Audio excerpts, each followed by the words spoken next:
أعوذ بالله من الشيطان الرجيم. بسم الله الرحمن الرحيم. السلام عليكم ورحمة الله وبركاته. الحمد لله، الشكر لله، الصلاة والسلام على رسول الله. أما بعد، الحمد لله الذي هدانا لهذا وما كنا لنهتدي لولا أن هدانا الله. أشهد أن لا إله إلا الله وأشهد أن محمد رسول الله صلى الله عليه وسلم. قال الله تعالى في كتابه العزيز: أعوذ بالله من الشيطان الرجيم. بسم الله الرحمن الرحيم. الحج أشهر معلومات، فمن فرض فيهن الحج فلا رفث ولا فسوق ولا جدال في الحج، وما تفعلوا من خير يعلمه الله، وتزودوا فإن خير الزاد التقوى، واتقون يا أولي الألباب. صدق الله العظيم. Alhamdulillah, segala puji hanya milik Allah. Dan mari sama kita bersyukur untuk memperbanyak ucapan tahmid, karena di antara hadis Rasulullah yang menyebutkan khafifatani fil lisan, thaqilatani fil mizan, salah satu kalimat yang ringan di lidah diucap, berat di timbangan, di antaranya adalah subhanallah, alhamdulillah, wa la ilaha illallah, Allahu akbar. Kemudian kita juga bersyukur dan berharap karena malam ini sudah Jumat, masuk tanggal 27 Zulqa'dah. Saya lihat kalendernya, ini bulan Zulqa'dah hanya sampai tanggal 29. Tanggal 1 Zulhijjah itu hari Senin kalau tak salah. Dan kita akan memasuki hari yang kata Nabi afdalu ayyamid dunya, terbaik hari-hari di dunia, 10 hari pertama bulan Zulhijjah. Dan mungkin nanti hari raya, kalau tak salah hari Kamis ya, Rabu atau Kamis. Baik, kajian kita maghrib menjelang Isya ini di Masjid Al-Kautsar. Hormat kami pada imam, muazzin, pengurus, atuk, nenek, ayah, ibunda, dan seluruh jamaah yang berhadir. Jazakumullah khair. Di kesempatan dan di waktu yang berharga ini kita bermajlis dan beriktikaf, sekaligus menguatkan ukhuwah, tali persaudaraan sesama kita. Ada dua hadis, yang hadis ini di antara adalah menyeru, mengajak, wa mustahab, sangat dianjurkan untuk kita memperbanyak amal. Namun sebelum saya menyebutkan amal-amal ini, karena bulan Zulhijjah ini termasuk bulan bertemunya induk segala ibadah. Bulan bertemunya induk segala ibadah. Dan bulan Zulhijjah atau Zulqa'dah yang mau sebentar lagi akan habis ini, dia adalah bulan haram. Dalam Al-Quran Allah sebutkan di surah At-Taubah di ayat 36 ya. Kata Allah Subhanahu wa taala, a'udzubillahi minasyaitonir rajim. Inna iddatash syuhuri 'indallahi 12 syahran fi kitabillah. Sesungguhnya bilangan iddatash syuhur, bilangan bulan di sisi Allah itu ada 12 bulan yang Allah tetapkan ketika diciptakannya. Yauma khalaqas samawati wal ard, langit dan bumi. Minha arba'atun hurum, ada 4 bulan.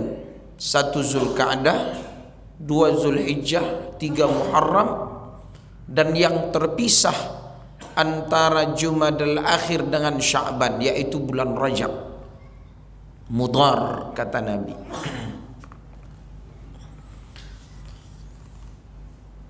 Lalu kata Allah, zalikad dinul qayyim, itulah agama yang lurus.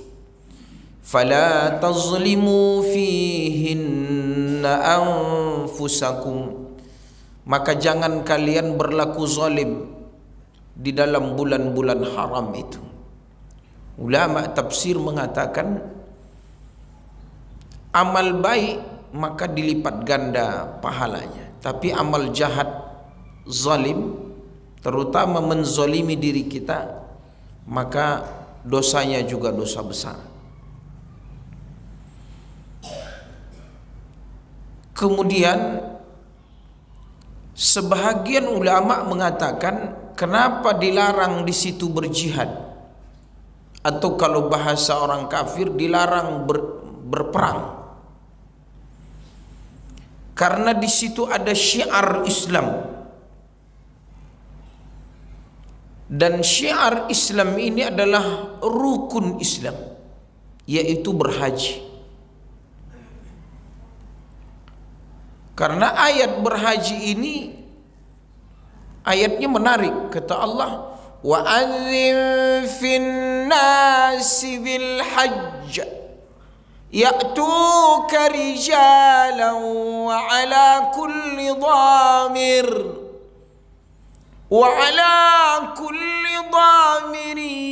ya'tina min kulli fajjin 'amiq. Serulah manusia, kata Allah, untuk melaksanakan haji.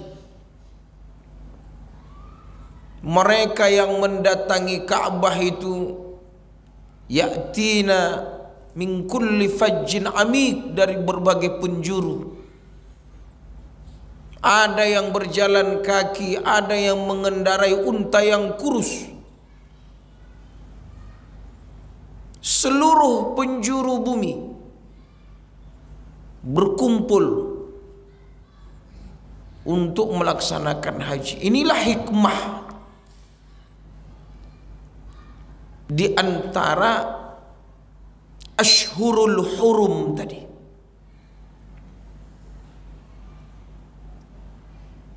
Maka terbayang oleh kita itu. Supaya apa? Supaya orang-orang yang di perjalanan sampai nanti menuju ke tempat haji ini, Ka'bah, Arafah, Muzdalifah, Mina, melontar,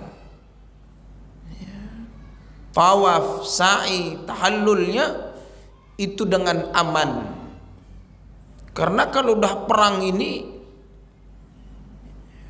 apalagi zaman sekarang, kalau menengok Rusia sama Ukraina itu, ini akan perang besar, perang nuklir yang sangat dahsyat ke depan ini, antara NATO, Uni Eropa dengan Balkan, yaitu Rusia, Cina, Korea, ya, sekutu dengan sekutu mereka. Dan ini sangat dahsyat. Kalau sempat lewat rudal di atas kepala, repot. Kalau jatuh, maka ini kata ulama dilarang untuk melakukan peperangan karena khawatir mengganggu rangkaian amaliyah haji itu. Baik. Kenapa disebut bertemunya induk segala ibadah? Karena di situ bertemunya ada beberapa rangkaian amal-amal saleh yang di situ termasuk fadilah dan keutamaannya sangat dahsyat sekali.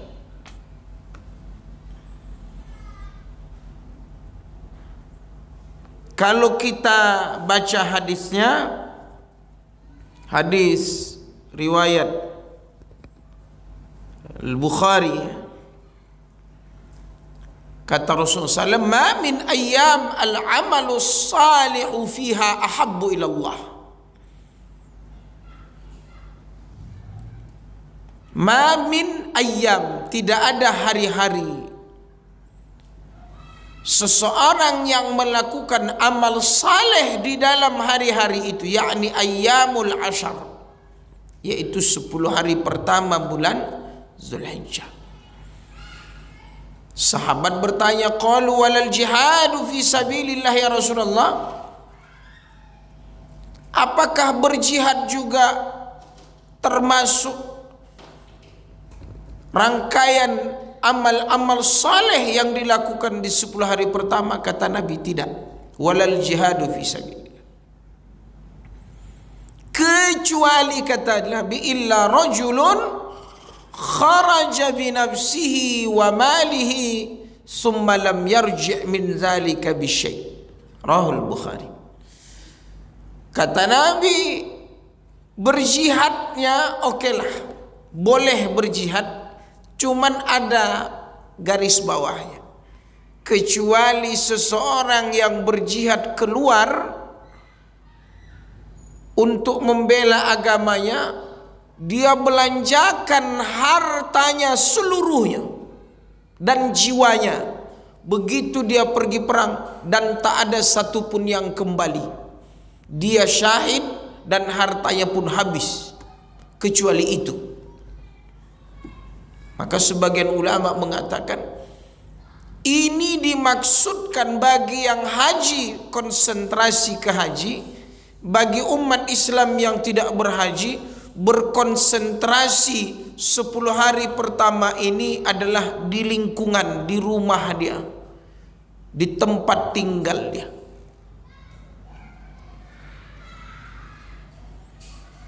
Kecuali terdesak, memang betul-betul harus berangkat perang.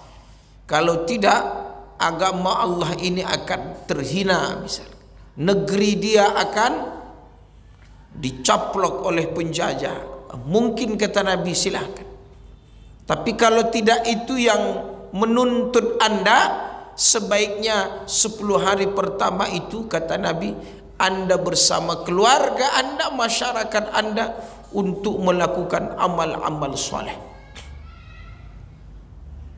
Ini di antara keterangan-keterangannya. Dan Allah bersumpah di surah Al-Fajr, kata Allah, wal fajr walayalin ashar wasyaf'i wal watr, demi waktu fajar dan 10 malam, walayalin ashar. Ulama tafsir mengatakan 10 malam itu adalah 10 malam terakhir Ramadan. Sebahagian mufassir mengatakan 10 hari pertama bulan Zulhijjah. Ada yang mengatakan 10 hari pertama bulan Muharram.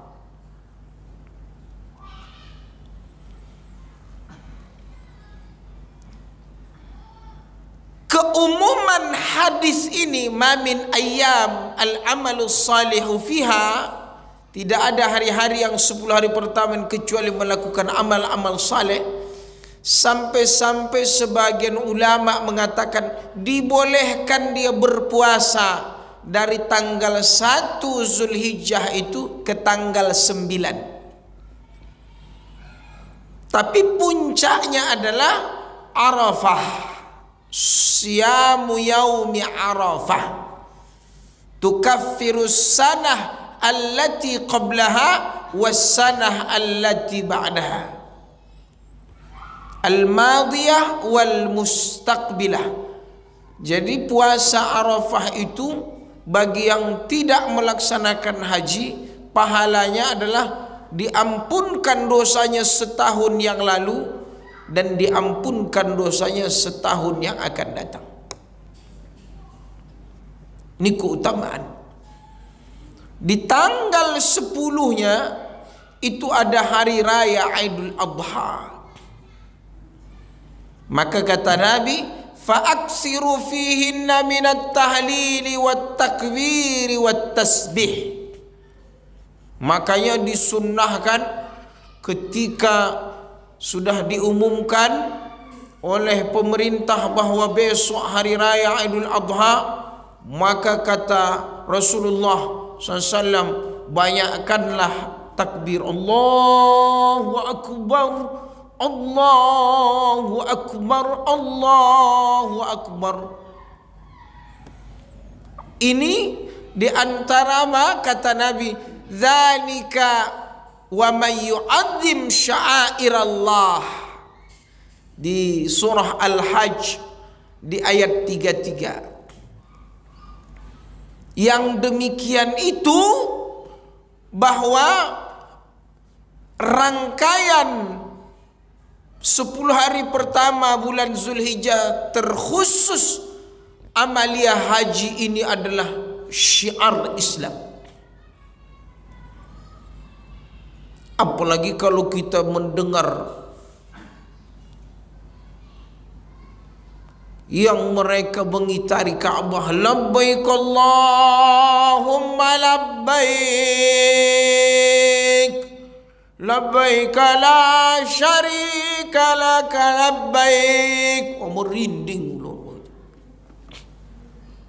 Innal hamda wan ni'mata laka wal mulk la syarika lak. Masya Allah. Saya karena sibuk mengisi kajian syukuran haji, saya kan daftar 2011, 2013. Karena corona 2 tahun.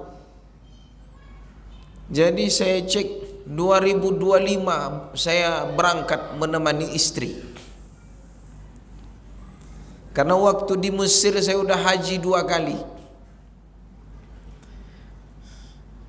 Menunggu hampir 12 tahun.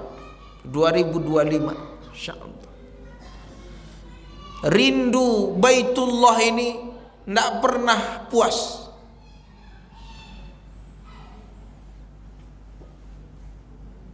Maka nikmat sekali. Kenapa? Karena kata Allah yang demikian itu apa? Syiar. Dzalika wa may yu'azzim sya'airallah. Syiar Islam. Apa yang nikmatnya? Fa innaha min taqwal qulub. Yang demikian itu adalah bukti atau tanda ketakwaan seseorang. Saya bacalah induk segala ibadah ini, hampir setiap momen dari 1 Zulhijjah ke Ayyamut Tasyrik 11-12 itu semuanya adalah rangkaian takwa yang Allah bungkus dalam bentuk amal-amal itu. Tadi min taqwal qulub.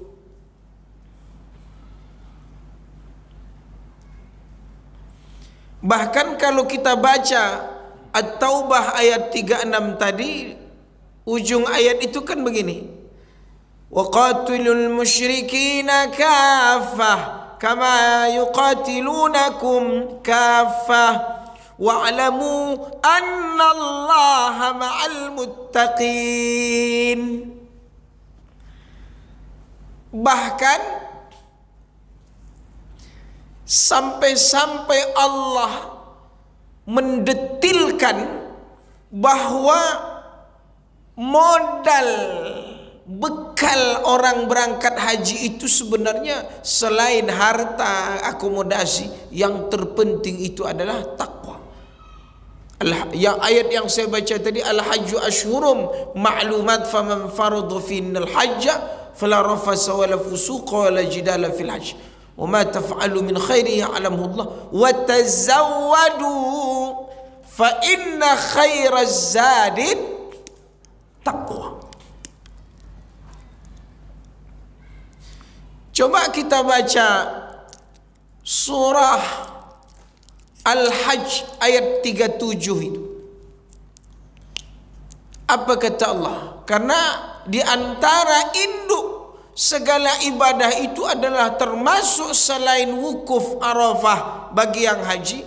Kalau kita puasa Arafah di tanggal 10 Zulhijjahnya adalah mereka melontar jumrah lalu tawaf ifadah ke Ka'bah. Kalau kita solat Idul Adha dan menyembelih,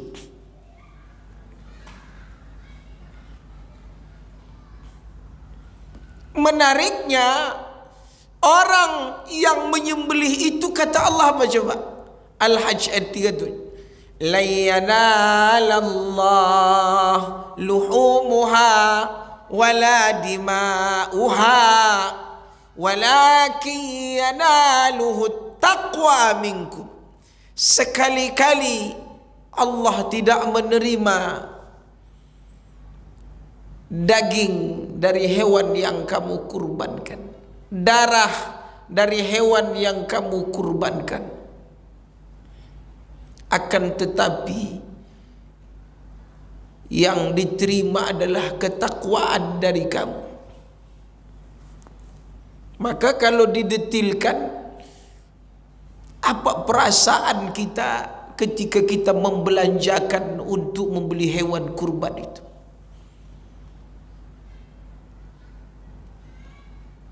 Bagaimana pemahaman kita? Maka di situ kata ulama, Anda harus merasakan betapa, kalau saya baca dalam kitab ini, di sini disebutkan begini. Hikmah disyariatkannya berkurban ini adalah supaya kita mengekspresikan rasa syukur kepada Allah.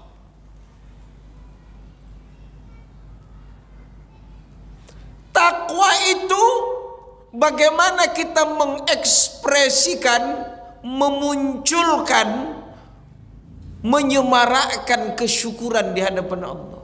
Makanya ayatnya wattaqullaha la'allakum tashkurun. Jadi salah satu program takwa itu adalah syukur. Dan syukur di momen menyembelih itu adalah bagian dari memupuk ketakwaan hati seseorang. Kenapa? Coba kita baca. Rasa syukur kepada Allah terhadap nikmat-nikmat yang beraneka ragam.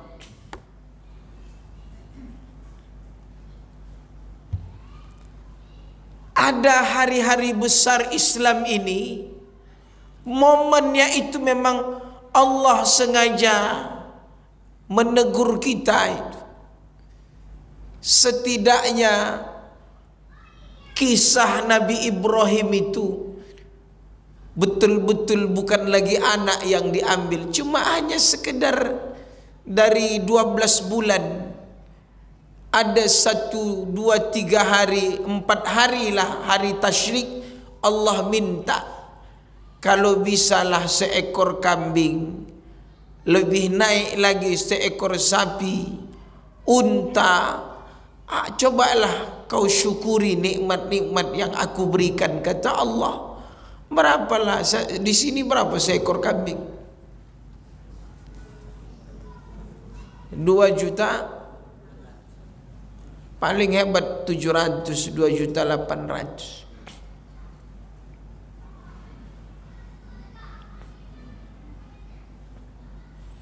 Coba kita baca lagi, di mana letak syukur itu. Satu tadi, Allah telah menitipkanmu selama ini nikmat-nikmat yang tak terhingga.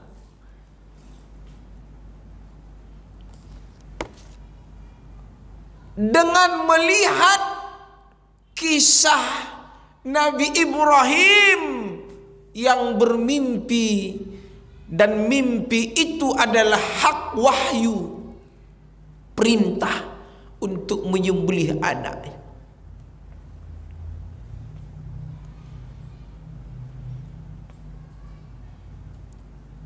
Dan kata Allah, falamma aslama wa tallahu lil jabin wa nadainahu ayya Ibrahim. Dia ayah sama anak berserah diri, kemudian kami panggil, wa nadainahu ayya Ibrahim, hai Ibrahim, kau percaya mimpi yang aku berikan kepadamu. Maka kata Allah, wa fadainahu bizibhin azim, kami ganti dengan seekor kibas yang diutus, dikirim oleh Allah, diturunkan dari surga, mengganti kepala anaknya Ismail.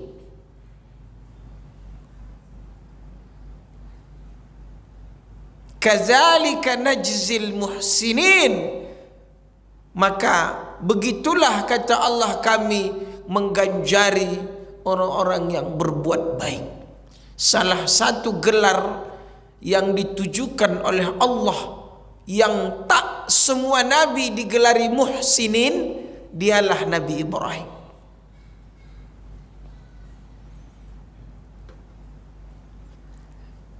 Kalau bahasa kita, mengingat kisah yang monumental ini, sakral ini, sekiranya itu ditujukan kepada kita hari ini, mungkin tak ada yang sanggup. Darah daging yang kau susui, yang kau lahirkan wahai ibu, itu diminta oleh Allah untuk disembelih. Mungkin kau akan jawab, nanti dululah. Mungkin kau akan katakan, ya Allah, apa tak ada yang lain selain anakku? Tapi ini kisahnya, kata Allah, falamma balagha ma'ahu sa'ya, padahal Nabi Ibrahim itu umur 80 tahun lebih belum dikaruniai anak. Begitu diberi anak, dibesarkan, falamma balagh, sampai waktunya anak itu balik, ayahnya bermimpi, ya bunayya inni ara fil manam, aku tadi malam mimpi Allah menyuruhku menyembelih. Apa pendapatmu? Kata anaknya, qala ya abatif al ma tu'mar, ayah, laksanakan ayah.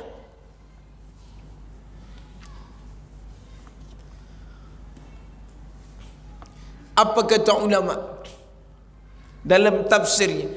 Kalau kalian ingin melihat keluarga yang taat kepada Allah, lihatlah keluarga Nabi Ibrahim.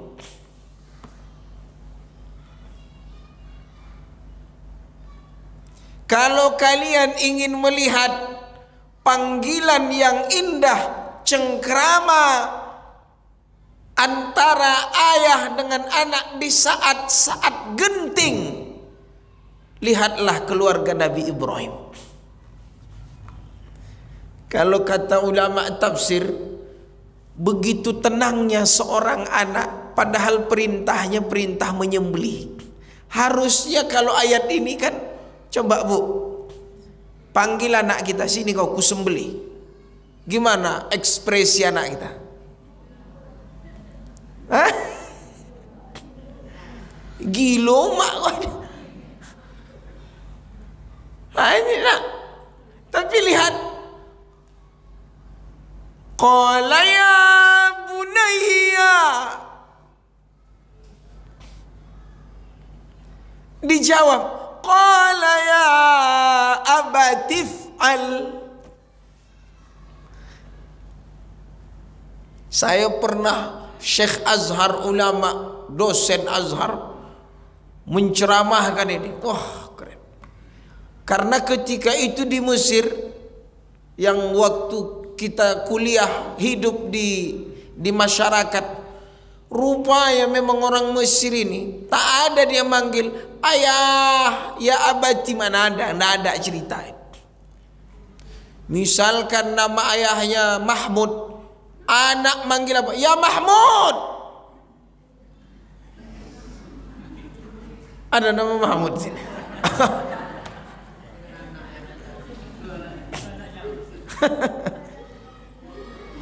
Kami bilang apa? Ini anak udah gila ini. Ayahnya dipanggil ya namanya. Kalau kita,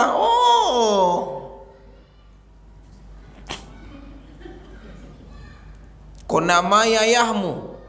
Kan gitu ya. Orang Arab tidak ada. Ya abadi, mana ada sama dia. Ya Abdallah katanya. Abdallah. Kita heran-heran. Makanya ayat ini mengajari orang-orang Arab itu ramah kepada ayahnya. Coba lihat. Kalau engkau memperlakukan, memanggil anakmu dengan baik, menurut ayat ini, insya Allah anakmu akan memanggilmu dengan baik.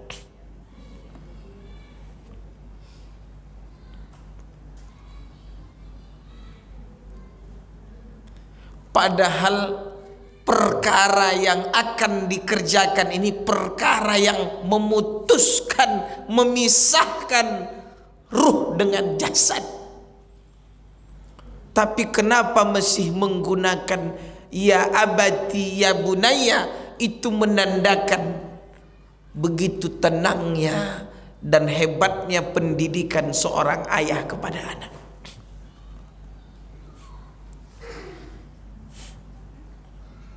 Masya Allah. Baik, kita baca.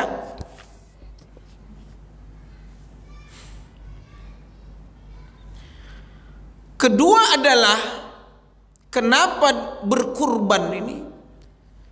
Dan ini bagian dari mengekspresikan rasa syukur atas nikmat-nikmat yang Allah berikan kita selama ini. Yang kedua adalah rasa syukur masih diberi kesempatan hidup dari tahun ke tahun. Ini kata ulama, saya membaca.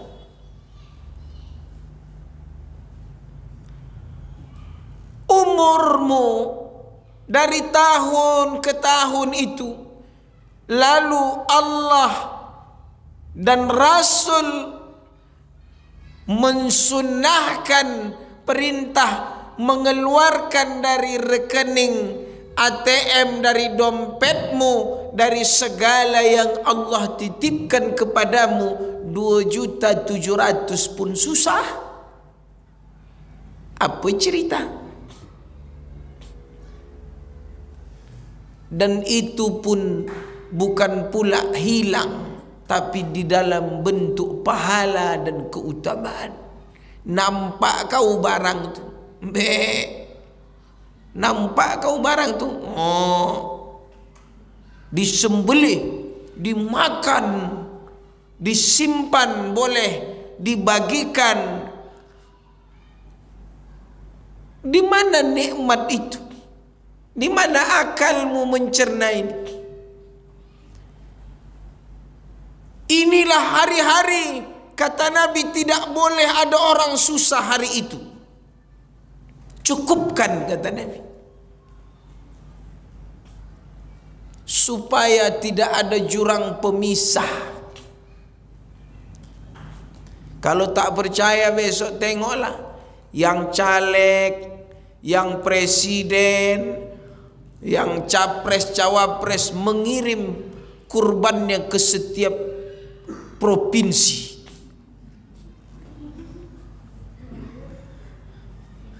Ada kesempatan.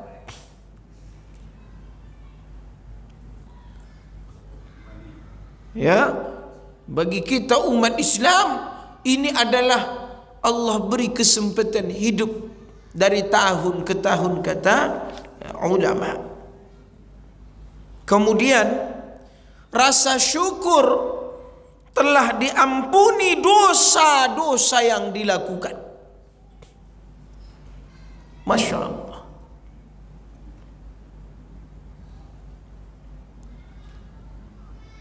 Makanya coba supaya nikmat kita berhari raya ini, dianjurkan sekali untuk kita berpuasa di tanggal 9 itu. Dan pahalanya, kenikmatan, diampunkan dosanya setahun yang lalu, setahun yang akan datang.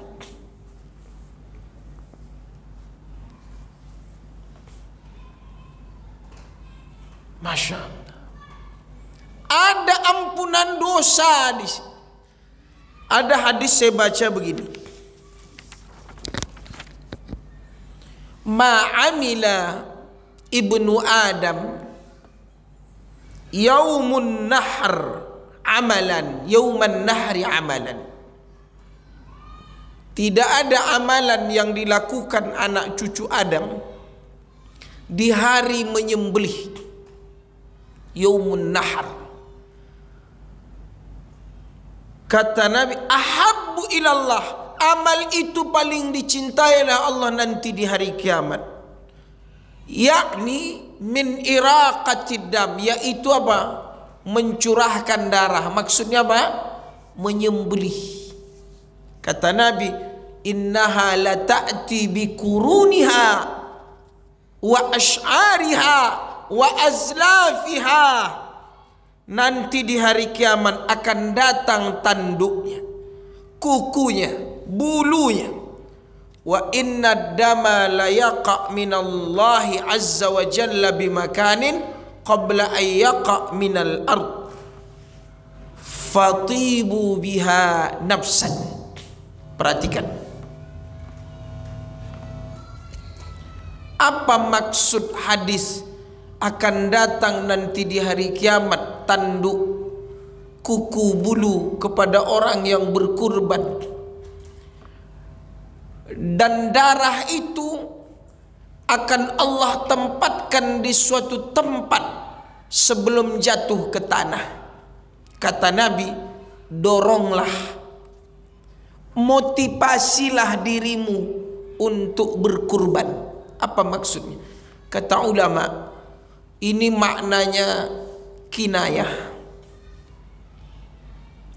Bukanlah tanduk, kuku, bulu yang datang. Maksudnya, kata ulama hadis, pernah saya baca syarahnya, keterangannya, maksudnya adalah karena begitu cepat perintah berkurban ini, cepat dikabulkan pahalanya. Salah satunya adalah turunnya rahmat kasih sayang Allah kepadanya. Yang kedua adalah ampunan dosa.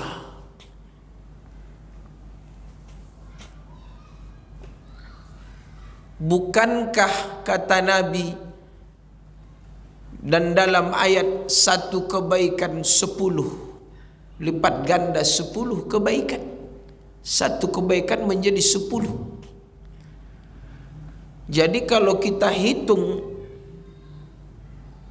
sekitar 2.800.000 dikali 10, 28 juta itu kebaikan yang kita dapatkan.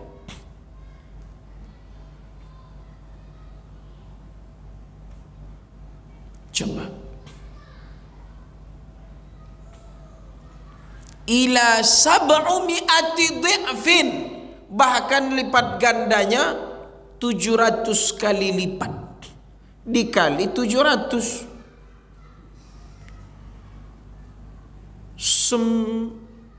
berapanya? 19 miliar.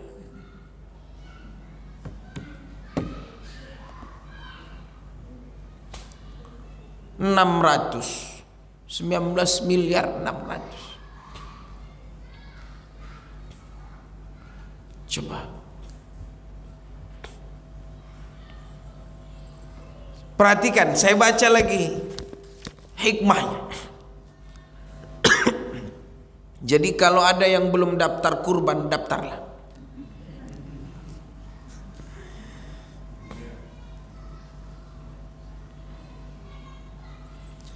Maksud diampunkan dosa itu ada dua.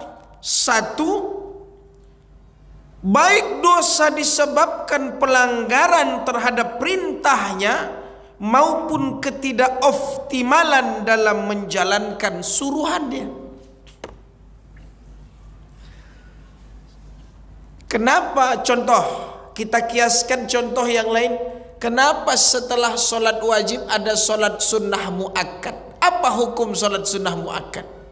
Apa hikmahnya? Wa tammim taqsirana.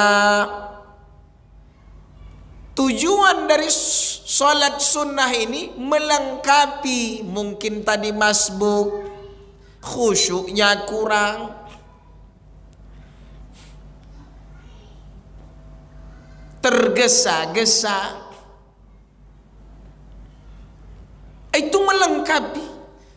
Korban ini datang, kata ulama, ini adalah diampunkan dosa-dosamu, pelanggaran-pelanggaran terhadap perintahnya ataupun ketidakoptimalan dalam menjalankan suruhannya.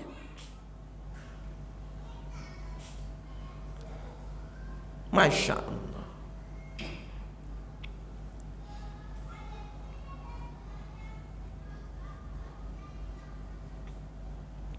Di samping itu berkorban juga disyariatkan dalam rangka, coba lihat ini bukan dari saya membaca ini, dan ini sangat bagus kan. Hikmah kurban itu dalam rangka melapangkan kondisi keluarga yang berkurban dan pihak-pihak lainnya. Melapangkan kondisi, apa maksudnya? Berarti terkadang banyak keluarga-keluarga yang berkurban ini kadang kehidupannya sempit, rezekinya sempit. Berkurban itu melapangkan keran-keran rezeki yang mampet itu, jadi lancar dia.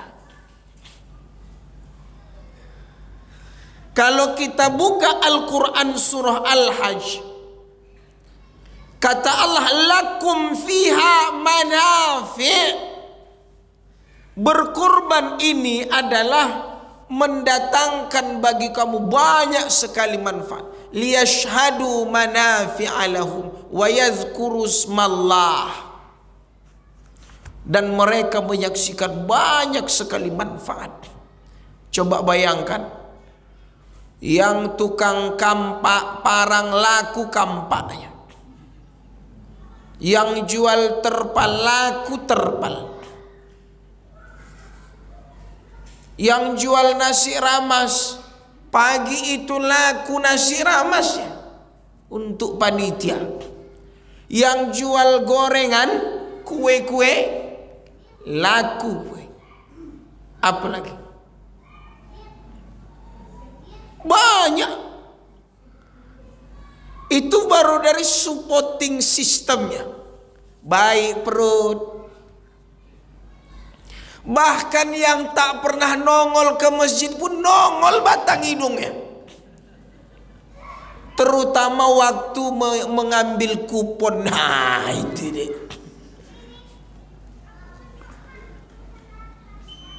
Coba.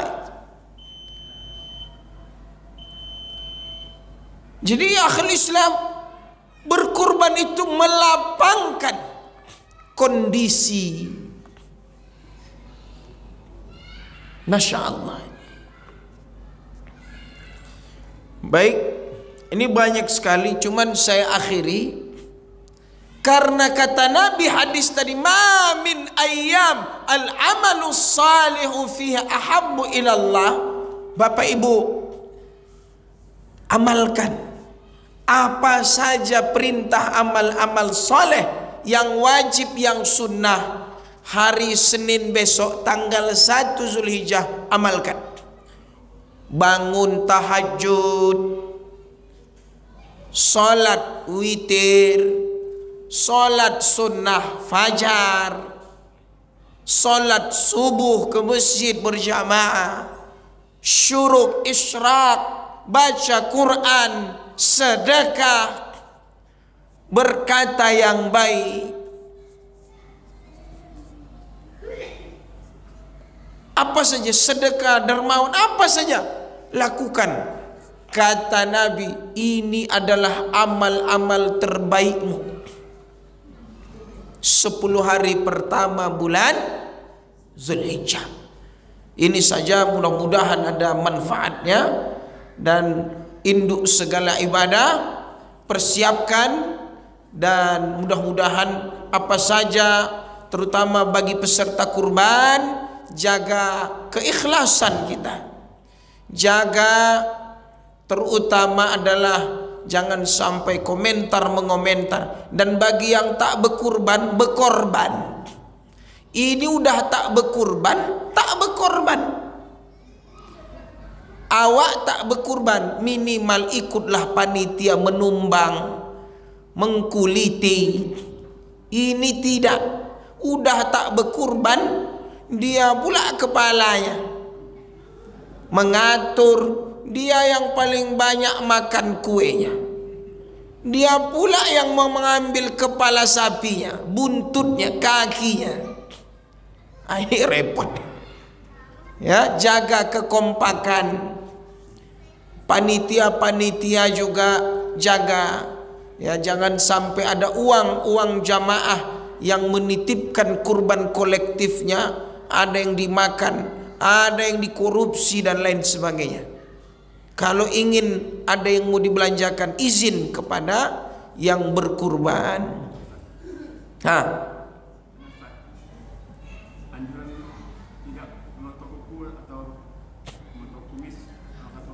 Ini hadisnya. Idza ra'aitum hilal Zulhijjah. Tapi kata ulama,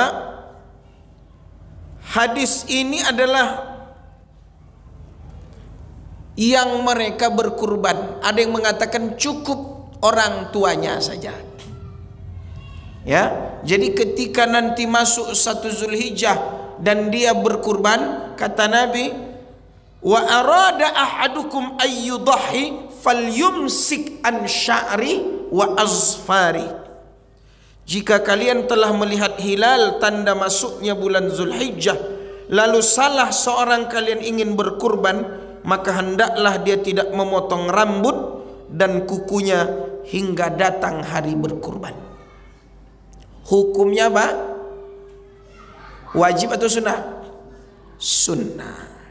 Ya, sunnah. Berkurban itu hukumnya sunnah. Sunnah itu apa definisi sunnah? Dikerjakan paha, tidak dikerjakan tidak berdosa. Karena kalau wajib nanti dipotongnya rambutnya berdosa dia. Tak ada. Jadi maka ini anjuran supaya kita mendapatkan pahala. Itu ya. Baik, saya ini saja mungkin, wallahu alam bissawab. Assalamualaikum warahmatullahi wabarakatuh.